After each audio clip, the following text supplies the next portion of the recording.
I'm not trying to criticize, but there are a lot of times we hear people say that if player X is on the board, you take them, you don't even worry about it. What if you have two of those at the same time? What if, Emin Worry is somebody you like, safety, South Carolina, or even a wide receiver? Then you got to make a choice, which is usually probably what happens when you get to pick 30 is maybe for all the time we've spent on it, sort of just occurring to me, if you have a draft here like people seem to be predicting, where after you get to pick 6 or so, there's just guys are just easily comparable, no real, maybe that's a little early, but no real, consensus on who's better than whom, even within a player group like corner or defensive tackle. I mean, relatively speaking. So if you have that happen, you get to pick 30, you might have 4 guys that you'd really like to take there. Yeah, I think because of the sort of the plateau nature of the first round into maybe all of the second round, if not more than that even, I think this draft, somebody is going to be really surprised by who's there at 30. Yeah.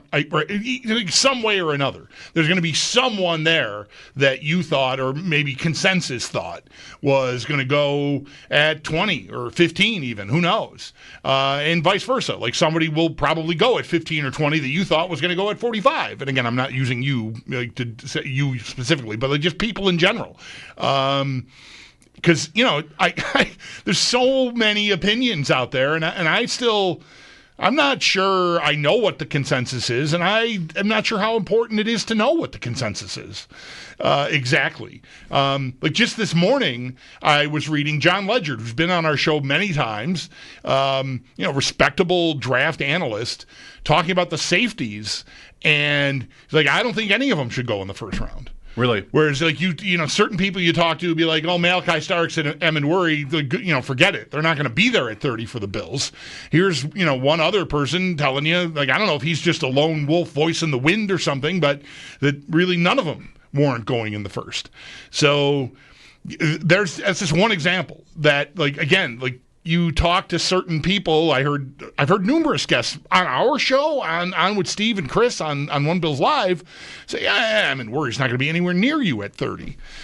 So someone's going to be wrong here, So we'll see. But I'm expecting there to be someone that we're like, oh, I can't believe blank fell all the way there. Sam Monson did his mock draft. I think this was today on their podcast, Check the Mic. Emin Worry is not in the first round on his. He has the Bills taking cornerback Trey Amos out of Ole Miss. That's the best I can do for an idea. It's the best I can do. I look at the receivers, even though I think it would be almost shocking if the Bills picked a receiver there, but I just don't have a player that I like enough. And I'm not crushing tape if I need to say so. I'm listening to people. I don't have an idea that I like enough to force that, even for the purposes of our conversation, just for fun, like Ibuka from Ohio State. But I don't know, maybe he's been inconsistent and he sort of reads like Coleman a little bit to me. It's probably not right. Big slot, big-ish slot anyway. He's not as big as Coleman, but still. Yeah. Doesn't seem like the perfect idea. And Matthew Golden, in a different way, the speed receiver, one of the speed receivers out of Texas. Every year they have 2, like this year with Bond. But I don't know, I can't see the Bills doing that. I haven't been able to come up with a skill position idea that I could really try to convince you I would sign for. So that leaves me where? I mean, it's corner and defensive line, like everybody has been saying. And I just think corner is 2 things, because it seems like both probably have the talent deserving of that pick. Corner is a bigger need right now for them, I think. And I think more importantly, it's a more important position.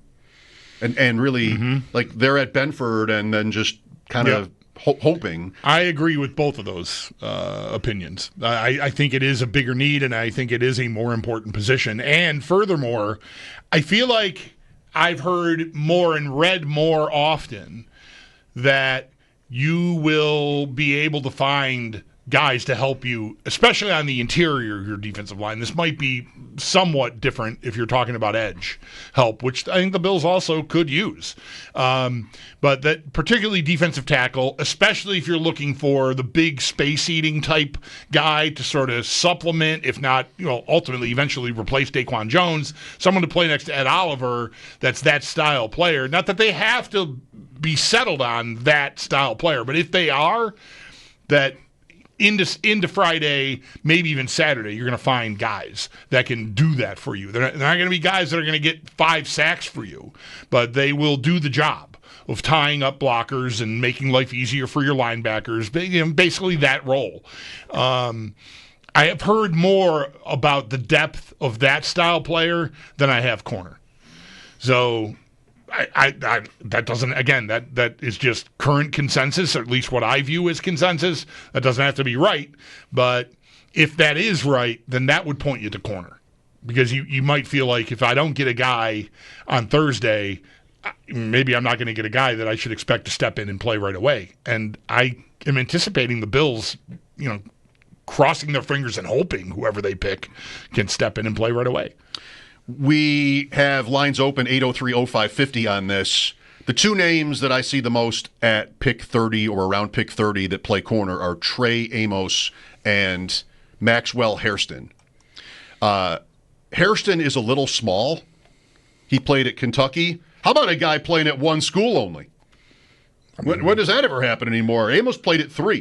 There are lots of these guys who in the draft. This Hairston must not be any good. Nobody wanted him. Yeah, but what are you doing? Nobody wanted to lure him away Staying from Kentucky. I'm just kidding. Me too, if it needs to be said. Yeah, Amos played at 3 schools. Alabama's one, Ole Miss last year. So he's a little bigger, but it's a little close to Torrey Amos. So I think maybe Hairston is who I'd rather have, because the name is a little close. That is sound work right there is what that is. It's a coin flip. Yeah. It's got to break. It could break a tie. No, I mean They got a hit on that, too. I mean, post-Elam, although Benford does give them one pretty much elite corner. Like, they at least have that. But, that's what I would do. Jalen Milroe, who will not be the Bills' pick at 30. Possible that somebody trades in for that pick and takes Jalen Milroe, because that's where you want to get a quarterback late first for the 5th-year option point. And, I mean, it's probably not going to be him. But I do think, like, Cleveland and the Giants, especially Cleveland, I feel like that's what the likeliest scenario is. Whether it's the Bills' pick or someone else's. They come back into the bottom of the first round to grab a guy that is clearly a developmental idea. Yeah, like whoever the quarterback after, I'll say it this way, after Ward is that they like they could take Sanders at 2. I do not expect that to happen. Too many people are negative towards Sanders. I think it's a long night for him. At this point, it sounds that way to me. New Orleans is now the betting favorite for him at 9, which says something itself.